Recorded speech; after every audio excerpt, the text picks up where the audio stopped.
Welcome or welcome back to Why Gaming. Today we're going to go over a few tips to help you get a better start in the Forever Skies demo. Now some of you may know, the Forever Skies demo is back with an extended timer.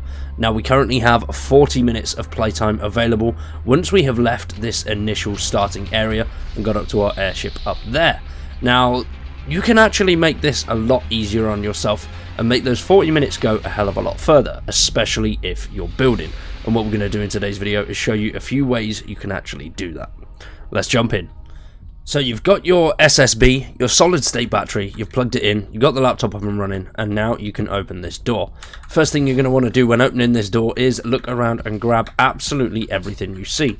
There are a few small items back here as well, such as cans of soda, metal debris and other little pieces. Grab every single item that you can possibly pick up, and that will just help a little bit later on because you can also craft these debris items into actual crafting materials. So grab every single item that you see, everything up here, everything through this door, and once you've done that you can build yourself the deck extractor using the fabricator that is over here. Make sure you also remember to grab these food items because these will help you cure the sun ire or sun ear disease, however you pronounce it, one of those words. But you get that from basically eating the sun melons. If you eat too much of them, you get photophobia. Now, you can take these bad boys here, eat one of these, photophobia is now gone. So once you've got a couple of these on you, they do run out quite quick. So bear that in mind. Currently, there's not a fridge or anything like that. So just, don't eat too many sun melons is the best bit. Obviously, all these bits of debris as well. Remember to pick every single little bit up. Also, in buildings like this, you can check in the cupboards. So inside cupboards, obviously there's a ladder there as well, so you can crouch and go straight up to the top. Always keep a lookout for little areas. So there's even an extra room in here that you might have missed if you didn't get the deck extractor. So you've built your deck extractor at the fabricator, bring it out, place it on your deck. Pretty simple, hit your deck, and blast away all of these walls here. Your inventory will probably be full, but there we go, it is what it is. And once you've blasted them away, that does reveal this door here, which you can go into and grab yourself just some other little bits that are quite useful. So there's a bottle of diet soda on there, and also a little picture, which is quite cool. So you've decimated everything up here. The next step is obviously going to get the engine and start building that. Now also remember that in here there is a load of other random little bits which you can check out. Lots of just little parts, so the synthetic debris. Once you've left this area, I tend not to really bother with them and just actually get things from the air itself using the extractor. So it's up to you how you want to play it past this point, but whilst you're here you might as well grab them all because you're not under a time restraint. So you've done what the game has asked you to do and you've made an engine, but the engines are relatively quick, but they're quicker if you add another two. Obviously you are not on a time constraint, so you can stand it on your deck extractor all day extracting these items here that fly past you. And a lot of them fly past, so I would recommend making 2, even 3 engines if you want. The more engines that you've got, the faster your ship will go. But you do have to remember there's a weight limit, so if you are planning on building, don't go too silly with the engines. And I'm pretty sure only 3 work. So any more than 3 don't actually produce speed. But what you could do is create another 2 and then fill them up with fuel. So fuel costs 10 synthetic. So it's definitely worth getting the fuel and filling each one of these up so you're ready to go. That way you don't have to do that on the journey. The next thing you want to be doing though is heading to your fabricator and deciding what you want to craft. Obviously you find the electric cooker backed by the engine, so you don't need that.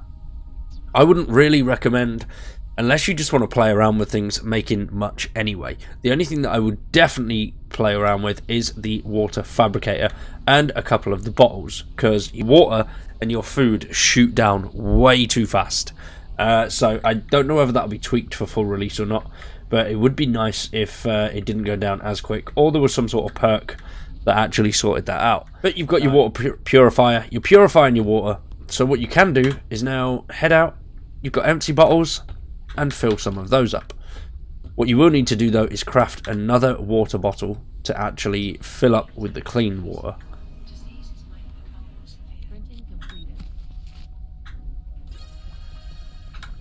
There we go. You've got yourself some nice fresh water ready to rumble. Now before you take off, you're going to want to grab a load of materials, so make sure your inventory is as empty as it can be whilst keeping some of those tinned food items and bottles of water on you, and just blast all of this away until you have a nice full inventory.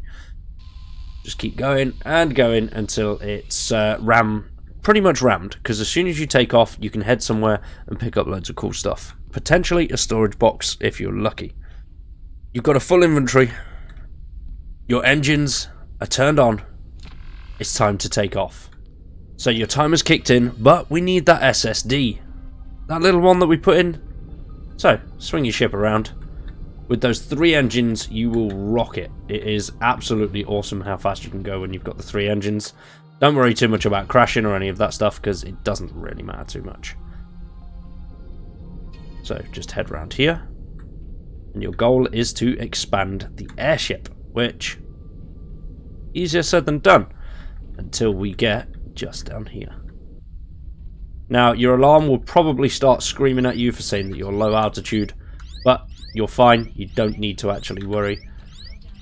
Hull damage is imminent, which is fine, so just swing back around in here, grab the solid state battery, and head straight back to your ship. Do not go down, always go back up at this point. Going down will damage your ship. So, there we go. That saves you a couple of minutes from actually going to the next location to grab yourselves a solid state battery. Now, where do we get these batteries, you might ask? All the way over here. Anywhere that has these little red icons has a pretty good chance of having the batteries. Now, whilst you're on the way there, hold on to the lock, simply come out and use your deck extractor to your will. The best way to get metal is by destroying these scaffolding things here. And if you're really lucky, you will actually bring down a building, which is quite cool. Like so. And here we are. Make sure you turn the lock off, because it can be brutal. And also, make sure you land properly, because it can be quite hard to get back into the ship.